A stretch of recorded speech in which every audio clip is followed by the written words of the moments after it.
লেখাপড়া করে যে অনাহারে মরে সে। খুব গুরুত্বপূর্ণ দামি একটি কথা। তো ছোটবেলায় একটি কথা শুনতাম যে লেখাপড়া করে যে গাড়ি ঘোড়ায় চড়ে সে। আসলে কোনটা সঠিক? আসসালামু আলাইকুম, আশা করি সকলে ভালো আছেন।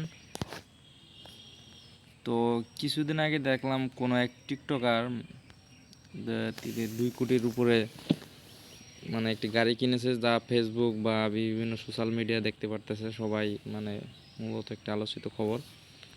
তো এখন অনেকে বলতেছে, স্টুডেন্ট যারা, যে সে লেখাপড়া না করে এত টাকা ইনকাম করতেছে, তাহলে লেখাপড়া করে লাভটা কি? আসলে খুবই দুঃখজনক বিষয়টা। তো এই বিষয়ে কিছু কথা বলার দরকার আছে। প্রতিটা সেগমেন্টে কম্পিটিশন রয়েছে, সবাই কিন্তু সফল হতে পারে না। লেখাপড়া সেগমেন্ট একটি কম্পিটিশন। এখানে যারা সত্যিকারে লেখাপড়া করে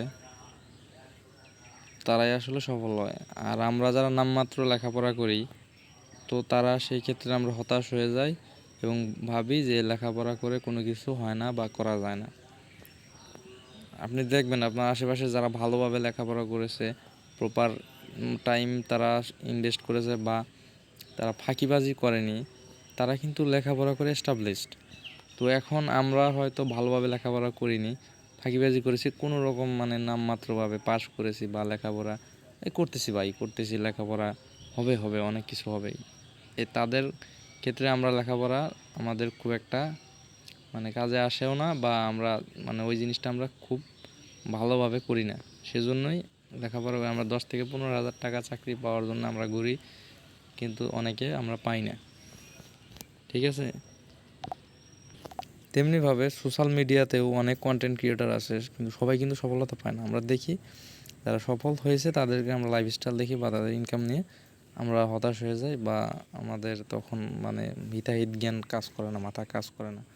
এত কোটি কোটি টাকা তারা ইনকাম করতেছি কিনা আমরা পারতেছি না। তবে হ্যাঁ, যদি আপনি যদি সোশ্যাল মিডিয়া থেকে, টিকটক বা ফেসবুক, ইনস্টাগ্রাম থেকে ইনকাম করতে চান বা ট্রাই করে সফল হতে পারেন তো ভালো, আর যদি সফল না হতে পারেন তো তাহলে একটু আর। তবে লেখাপড়া আমার মতে লেখাপড়া সকলে করা উচিত, কিন্তু ভালোভাবে করা উচিত। ফাঁকিবাজি বা শুধু নামমাত্র লেখাপড়া করে লাভ নেই, ভালোভাবে করতে হবে। যে কোনো কাজ ভালোভাবে করলে অবশ্যই সফলতা আসবে, এটা মনে করেন শিওর। আল্লাহ তাআলা আপনাকে পরিশ্রম করতে বলেছে, তার পরিশ্রমের ফল আল্লাহ পাক নিজে দিবেন। তো হতাশ হওয়া বা আফসোসের কিছু নেই। তো সেই ক্ষেত্রে যে লেখাপড়া করে যে অনাহারে মরে সে, এটাও কথাটা যৌক্তিক নয়। আবার লেখাপড়া করে যে গাড়ি ঘোড়া চড়ে যে, এটাও যে যৌক্তিক কথা আমরা ছোটোবেলায় পড়েছি, সেটাও না। সেটা সময় এবং ব্যক্তির উপর ভ্যারি করে। তো সকলে ভালো থাকেন, আল্লাহ হাফেজ।